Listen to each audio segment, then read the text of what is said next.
तो आप सभी को हर हर महादेव और स्वागत है आपका एक नए व्लॉग में। आज है day 5 of 75 hard for targeting RRB PO. तो एज यूजुअल आज हमारा व्लॉग बिल्कुल सेम टाइम पे स्टार्ट हुआ है जिस टाइम पे हम लोग स्टार्ट करना चाहते हैं। तो चलो फटाफट से आज लगे बैठते हैं क्वांट्स, क्योंकि आज हम सबसे पहले क्वांट्स पढ़ेंगे। और क्वांट्स में भी क्या पढ़ेंगे? कुछ नहीं पढ़ेंगे गाइस। क्वांट्स में हम केवल रिवीजन करेंगे। क्वांट्स में हम केवल अर्थमेटिक के क्वेश्चंस लगाएंगे, क्योंकि हम आज एजेस पे कंप्लीट करा है। हम कल से नेक्स्ट टॉपिक पे शिफ्ट करेंगे, ठीक है।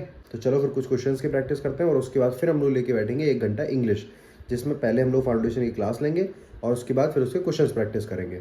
लेकिन उससे पहले आपको एक बार मेरी टू डू लिस्ट देख लेनी चाहिए। ये हमारी टू डू लिस्ट, इसको हम फॉलो करेंगे और इसी पे हम काम करेंगे। तो चलो फिर अर्थमेटिक के क्वेश्चन सॉल्व करना स्टार्ट करते हैं। क्वेश्चन से मेरा मतलब ये है कि बुक में जो क्वेश्चन है और जो क्वेश्चन हमने वीडियो से लेक्चर से निकाले हैं, उन क्वेश्चन की बार बार प्रैक्टिस करने का रीज़न यही है कि जिससे आपको उन क्वेश्चन की लैंग्वेज समझ में आए, उन लैंग्वेज से आप फ्रेंडली हो, जिससे आपको अर्थमेटिक में थोड़ी प्रॉब्लम कम हो। बस जस्ट अभी क्वांट्स ओवर करा है और अब लेके बैठते हैं इंग्लिश। इंग्लिश में बात करिए तो इंग्लिश में हमारे पास है फाउंडेशन, और फाउंडेशन में भी है अभी अनुभव सर जो करा रहे हैं वो डिटर्मिनेंट्स ही करा रहे हैं। एक्चुअल में डिटर्मिनेंट्स की उन्होंने 6-7 क्लास ली थी, और मेरा देखा जाए तो मैं पूरे वीक से डिटर्मिनेंट्स ही क्लास ले रहा हूँ।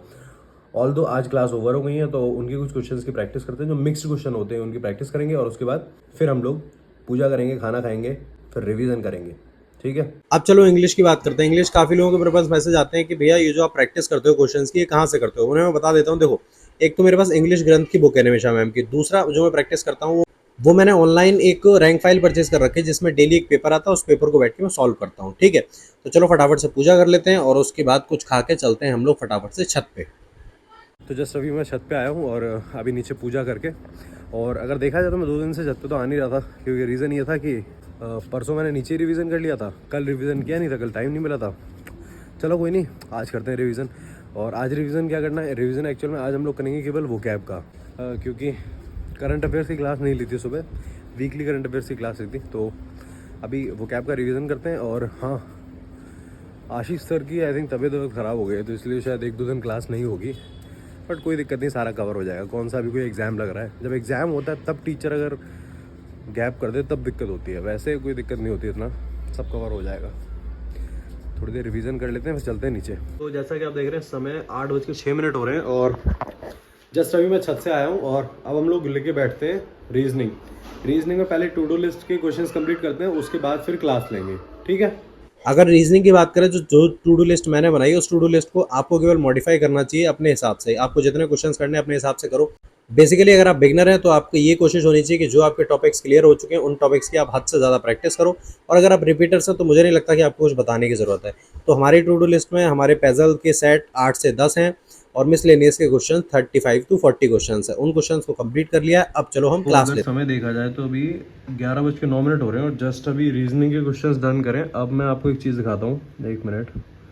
माय परचेज, ये तो एजेस है। हाँ, जैसे कि मैंने आपको बताया था कि हम लोग डे बेस्ड कंप्लीट कर चुके थे, मंथ बेस्ड कर चुके थे, ये वाला भी मंथ बेस्ड कंप्लीट कर लिया। अब हम लोग ईयर बेस्ड पजल आज स्टार्ट करेंगे, ठीक है। तो उसकी क्लास लेते हैं मीन्स की। जैसे क्लास ओवर हो जाएगी उसके बाद फिर हम लोग क्वांट्स लेके बैठेंगे। अच्छा, एक और चीज़ है, जैसे कि आज जब से मैं पढ़ रहा हूँ तो इसी चेयर पे ही बैठा हूँ उधर। देखता हूँ ये वाली क्लास ओवर करने के बाद फिर थोड़ी देर बेड पे बैठ जाऊँगा जाके, क्योंकि ये वाली चेयर जो है वो दुखने लगेगी। मतलब चेयर क्या, शरीर दुखने लगेगा, क्योंकि आज स्टडी टेबल पे बैठा हूँ यहाँ पे, और चेयर वो प्लास्टिक वाली है ना, नॉर्मल। ऐसे मैं सोच भी रहा हूँ क्या रिक्लाइनर चेयर ले लूँ क्या, पर नहीं यार, फिर पापा बोलेंगे कि पढ़ने वाले कहीं भी पढ़ लेते हैं, तुमको आराम चाहिए। देखते हैं फिर। बाकी हाँ, एक और चीज़ मैंने ये सोचा है कि अब से जो भी आपके कमेंट्स आते हैं, जो मेरे को थोड़ा सा सीरियस कमेंट लगेगा कि हाँ इसको मेरे को एक व्लॉग में बताना ज़रूरी है, क्योंकि क्या होता है कि कुछ भी कमेंट्स ऐसे होते हैं जो आप रिप्लाई तो देते हो लेकिन सामने वाला बंदा समझ नहीं पाता। तो मैं ट्राई करूँगा कि अब से एक एक कमेंट उठाऊँ जिसका व्लॉग में ज़्यादा से ज़्यादा 2 या 3 मिनट में अच्छे से समझा सकूँ, ठीक है।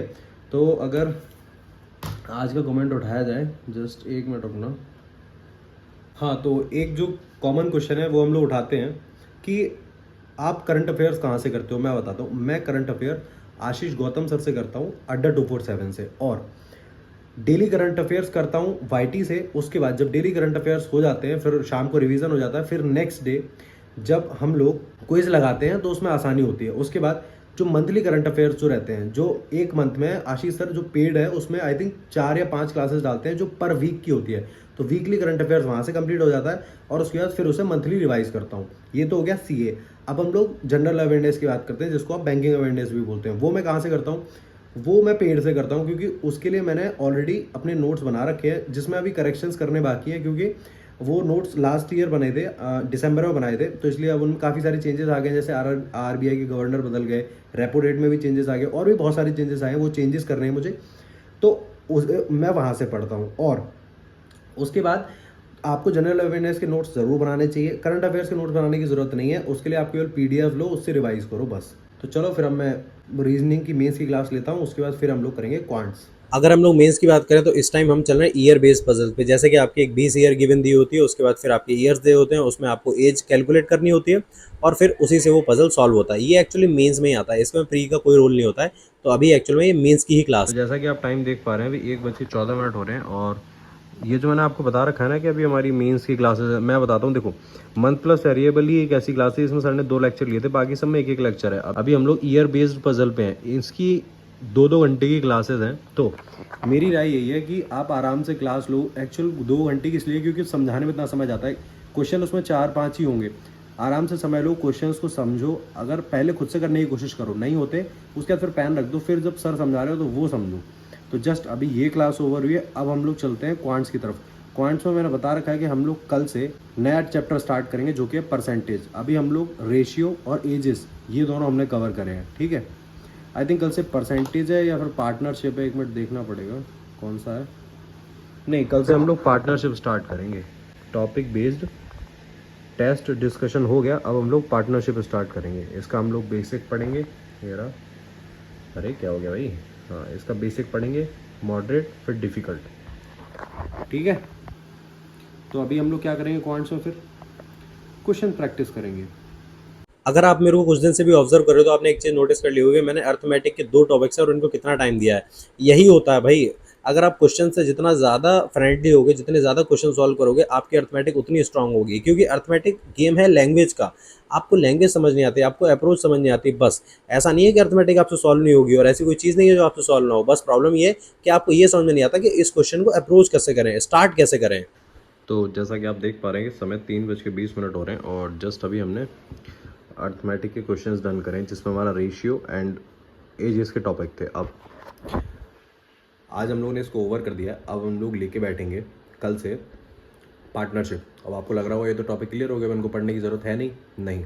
नेक्स्ट वीक हम दोबारा से यही क्वेश्चंस करेंगे, और इन्हें जब तक करते रहेंगे जब तक हमारी प्रैक्टिस में ना होता रहे, जब तक ये हमें अच्छे से समझ ना आ जाए। तो अभी हम लोग लेके बैठते हैं फुल लेंथ मॉक। जैसा कि आपको पता है कि हमने बोल रखा है कि सैटरडे को हम लोग फुल लेंथ मॉक करेंगे। तो चलते हैं फिर फुल लेंथ मॉक की तरफ। अगर आज मॉक टेस्ट की बात करें, सच में मुझे प्री का मॉक टेस्ट बिल्कुल नहीं लग रहा था। आप सोचो, एक फ्लोर प्लस फ्लैट का क्वेश्चन आ रखा है, एक अनसर्टेन का क्वेश्चन आ रखा है, उसके बाद एक क्वेश्चन आ रखा है स्टेक बेस्ड, और एक क्वेश्चन तो फंस गया था ईयर बेस्ड पजल का, जो कि मैं थोड़ी देर पहले आपको बोल रहा था कि भाई ये प्री में संभावना कम होती है, लेकिन अब मुझे कोई उम्मीद लग नहीं रही है। अभी जस्ट मैंने एज कैलकुलेट करके वो क्वेश्चन सॉल्व करा है। तो भाई लगे रहो, मेहनत करते रहो बस दबा के। तो जस्ट अभी मॉक डन किया है और 4:11 हो रहे हैं। तो अगर मॉक की बात करी जाए तो आज मैंने फुल लेंथ मॉक दिया था, जिसमें स्कोर एवरेज है, इतना अच्छा भी नहीं है, बट ठीक है, कोई नहीं, मेहनत करेंगे, सही हो जाएगा। बाकी चलो फटाफट से अब मॉक दे लिया है, अब पूजा करने की तैयारी करते हैं, झाड़ू वगैरह लगाते हैं और नहाते हैं फिर। तो चलो फटाफट से झाड़ू वगैरह कर लेते हैं, फिर नहा धो के पूजा करेंगे। ये डेली दिखाने का ना मेरा रीज़न यही होता है कि मैं आपको एक्चुअली बताना चाहता हूँ कि आप जितना ज़्यादा स्पिरिचुअल रहेंगे, उतना आप कम डीमोटिवेट होंगे और चीज़ें आपके साथ उतनी ही स्मूथ चलती रहेंगी। ये मेरा प्रैक्टिकल करा हुआ है।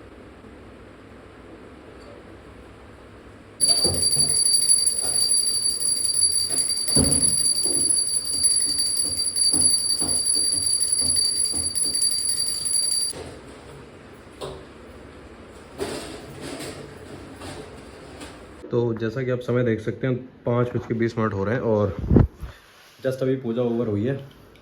अब लेके एडिटोरियल की क्लास लेते हैं, ठीक है।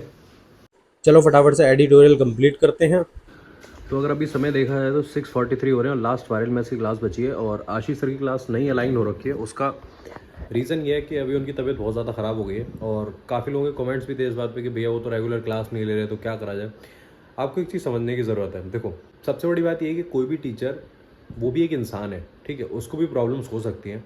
और दूसरी बात ये है कि अभी इस टाइम कोई भी ऐसा एग्ज़ाम नहीं लगा हुआ है जिसको लेकर आपको इतनी ज़्यादा टेंशन होनी चाहिए कि भैया मेरा एग्ज़ाम लगा हुआ है सर, छुट्टी पे छुट्टी ले रहे हैं, और कहीं घूमने के लिए ले रहे हो तो अलग बात होती है। मेडिकल कंडीशन सबकी ख़राब हो सकती है, आप ये अपने ऊपर भी लेके देखो, ठीक है। तो इतना ज़्यादा किसी को क्रिटिसाइज़ करने की ज़रूरत नहीं है कि भाई क्लास 2-4 दिन नहीं लगेगी तो क्या फ़र्क पड़ जाएगा, फिर से कंटिन्यू हो जाएगी और जो पुरानी क्लासेज है वो भी कवर हो जाएंगी। बाकी एक भाई का क्वेश्चन था कि आप वीडियो में बता देना मॉक के बारे में, तो मैं बता देता हूँ। देखो, जो लोग फाउंडेशन क्लियर कर रहे हैं, जो लोग बिगिनर हैं, उनको मेरा एक ही सुझाव है कि आप ट्राई करो जो आपका टॉपिक क्लियर हो जाए उसके टॉपिक वाइज टेस्ट दो केवल। उसके बाद जब आपका 50 to 60% सिलेबस कंप्लीट हो जाए तब आप मॉक देना स्टार्ट करो। ये भेड़ चाल में मत चलो भाई, ये एसएससी नहीं है कि पहले दिन से ही मॉक देना शुरू कर दिया, मॉक दे दे के ही नंबर आ जाएंगे, ऐसा नहीं होता। कम से कम आपके बेस तो क्लियर होना चाहिए ना, आपके कॉन्सेप्ट क्लियर होने चाहिए, उसके लिए आपको फाउंडेशन करना चाहिए, उसके लिए आपको सिलेबस से गो थ्रू होना चाहिए। तो पहले ही कंप्लीट करो, उसके बाद मॉक देना स्टार्ट करना। और जो लोग रिपीटर्स हैं उनको बताने की जरूरत नहीं है भाई, आपको तो डेली मॉक देना ही चाहिए, एक सेक्शनल मॉक दो कम से कम। बाकी मैं ब्लॉग पे एंड करता हूँ। अगर आप यहाँ तक आ गए हो तो चैनल को सब्सक्राइब कर देना, वीडियो को लाइक कर देना। मिलते हैं हम लोग नेक्स्ट ब्लॉग में, तब तक के लिए पढ़ते रहिए, मुस्कुराते रहिए। हर हर महादेव।